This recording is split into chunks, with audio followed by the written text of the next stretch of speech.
जालना जिल्ह्यात निर्माण झालेल्या डिझेल टंचाईचा थेट फटका आता ट्रान्सपोर्ट व्यवसायाला बसलाय।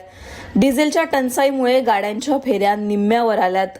दररोज 6 ते 7 कोटी रुपयांचं आर्थिक नुकसान यामुळे ट्रान्सपोर्ट व्यावसायिकांना सोसावं लागतंय। जिल्ह्यातील डिझेल टंचाईमुळे मालवाहतूक करणाऱ्या ट्रकची संख्या आता निम्म्यावर आली आहे। त्यामुळे ट्रान्सपोर्ट व्यावसायिकांना दररोज 8 ते 10 कोटी रुपयांचं नुकसान सोसावं लागतंय। ट्रान्सपोर्ट युनियनचे अध्यक्ष सुरेश उपाध्याय यांनी ही माहिती दिली आहे। सरकारने तातडीने डिझेल पुरवठा सुरळीत करावा अशी मागणी जालना जिल्हा ट्रान्सपोर्ट युनियनकडून करण्यात आली आहे। बेकार परिस्थिती आहे। गेल्या 4-8 दिवसापासून जालन्यामध्ये 2 ते 2.5 ट्रक उभे आहे। काही गाड्याची परिस्थिती अशी आहे का डिझेलला एक दिवस लाईन मध्ये लावून डिझेल नाही भेटायला त्याला, आणि काही भरलेले गाड्या उभे आहे। त्यामुळे आमचं जालन्याचं कमीत कमी 10 ते 15 कोटी रुपये ट्रान्सपोर्ट वाहतूक भाड्याचे आमचं नुकसान चालू आहे।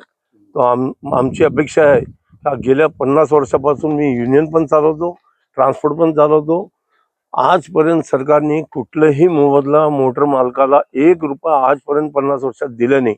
आता जी महंगाईची वेळ आहे, डिझेलचे रेट वाढले, आम्हाला मान्य आहे। डिझेलच्या रेट बद्दल आमचा काही प्रॉब्लेम नाही आहे, पण पैसे देऊन डिझेल भेटलं पाहिजे हे सरकारला आमची विनंती आहे।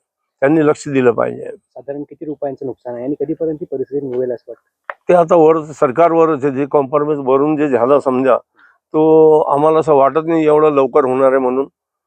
किंवा सध्या जे इराण जे अमेरिकाचे युद्ध चालू आहे ते कॉम्प्रोमाइज होत नाही तोपर्यंत मुश्किल आहे का। साधारण किती रुपयांचं नुकसान आहे? साधारण कमीत कमी डेलीचं वाहतूकचं 10 ते 15 कोटी रुपयाचं नुकसान आहे जालना किती गाड्या उभ्या आहेत? आज 2 ते 2.5 हजार गाड्या जालन्यामध्ये एमटी गाड्या उभ्या आहे। लोडिंग पण गाड्या भरलेले उभे डिझेल करता। स्टील सिटीज म्हणून जालन्याची ओळख आहे।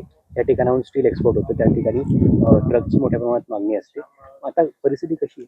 त्यांची मागणी भरपूर आहे, पण डिझेलमुळे गाड्या आम्ही पाठवू शकत नाही।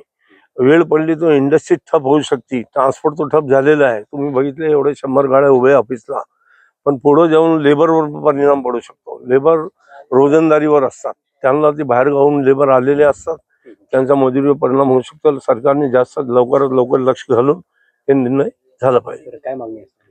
आमची मागणी तेच आहे, सुरसुरीत डिझेल भेटलं पाहिजे, आणि बाकी जे आमचं नुकसान झालं 2 महिन्यापासून त्याचं काहीतरी मोबदला आम्हाला भेटला पाहिजे। जालना जिल्ह्यासोबतच महाराष्ट्रात अनेक भागांमध्ये डिझेल टंचाईचा फटका जाणवतोय।